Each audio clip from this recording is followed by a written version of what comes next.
Olá! Hoje a gente vai mergulhar fundo em um dos capítulos mais intensos e, para ser sincero, mais sombrios de toda a Bíblia. Apocalipse capítulo 9. Vamos decodificar juntos o simbolismo e a mensagem teológica por trás dessas visões. Já começa assim, com essa imagem super forte. Uma trombeta soa, uma estrela cai e uma chave é entregue. Uma chave que vai abrir uma espécie de prisão sobrenatural. É a partir daqui que o terror começa a se desenrolar. Para a gente não se perder, vamos organizar nossa análise em 5 partes, seguindo direitinho a sequência dos juízos e, principalmente, a reação das pessoas a tudo isso. Ok, vamos lá. O quinto anjo toca a trombeta e o primeiro dos 3 ais tem início. O foco aqui, percebam, é a permissão divina. Algo que estava trancado vai ser liberado, mas só porque Deus permite. É fundamental entender, essa estrela não é um astro no céu. A Bíblia descreve aqui um ser angelical, uma figura poderosa, um anjo caído. E a ele é entregue uma chave. Isso mostra que ele não age por conta própria. Ele age sobre a soberania e a permissão de Deus. A primeira coisa que acontece é escuridão total. Pensem numa fumaça tão grossa, tão sufocante, que apaga a luz do sol e do céu. É uma escuridão espiritual que se torna física, preparando o cenário para o que está prestes a sair de lá. E o que emerge dessa fumaça? Bom, não é um exército comum. É algo muito mais assustador, com uma missão bem específica. Vamos ver. O texto chama essas criaturas de gafanhotos, mas logo em seguida deixa bem claro que eles não têm nada de comum. Eles não tocam nas plantas. O alvo deles são as pessoas, especificamente aquelas que não têm o selo de Deus. E o poder deles não é de devorar a natureza, mas de causar dor, uma dor terrível na humanidade. E esse tormento todo não é para sempre, não. Ele tem um prazo muito bem definido. 5 meses. É um período de agonia intensa, mas limitado por Deus e com um propósito claro. Essa passagem é impressionante. Ela mostra a profundidade do sofrimento. A dor vai ser tão insuportável, tão absurda, que a morte vira um alívio, uma fuga desejada. Só que esse alívio é negado. A essência desse juízo é fazer com que as pessoas vivam com as consequências de sua rebelião. Mas olha, esse exército de criaturas não age no caos. Eles têm uma liderança. Eles são comandados por um rei, e o próprio nome desse rei já revela tudo sobre sua natureza e sua missão. O nome dele, tanto em hebraico quanto em grego, quer dizer a mesma coisa: destruição.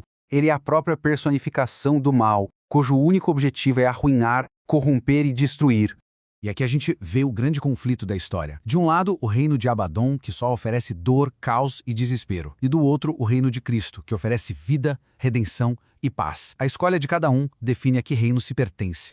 O primeiro ai terminou, mas o alívio dura pouco. A 6ª trombeta soa, e com ela vem um juízo ainda mais devastador, tanto na escala quanto no resultado final.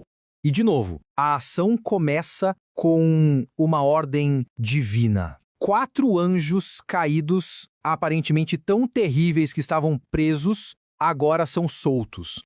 E o local, o rio Eufrates, que foi o berço de grandes civilizações, agora se torna o ponto de partida para uma destruição em massa.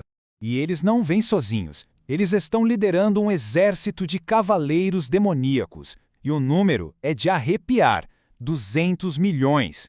O apóstolo João ouviu esse número, o que indica uma quantidade gigantesca, quase inimaginável. A descrição dessas criaturas é bizarra, totalmente sobrenatural. As cores das couraças, fogo, azul e enxofre, correspondem às pragas que eles soltam. As cabeças de leão indicam ferocidade. As caudas de serpente, engano e ferimento. Definitivamente não é um exército deste mundo.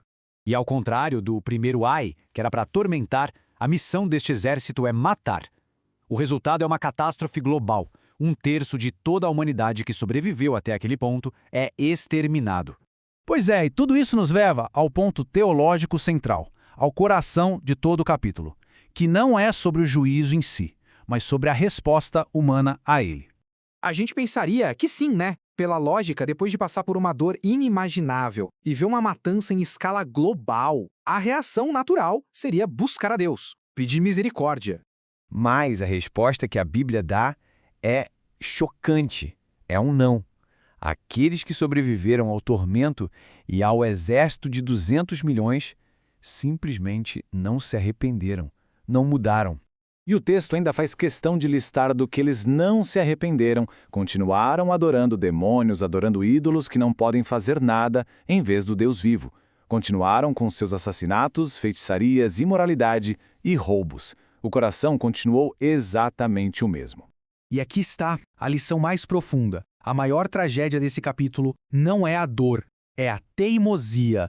O juízo serve para revelar a profundidade do pecado, para mostrar o quanto o coração está doente. Mas ele sozinho não tem o poder de curar. A punição expõe a rebeldia, mas não gera arrependimento genuíno. Essa é a verdade central do Evangelho. Se o sofrimento mudasse as pessoas, o mundo já seria um lugar perfeito.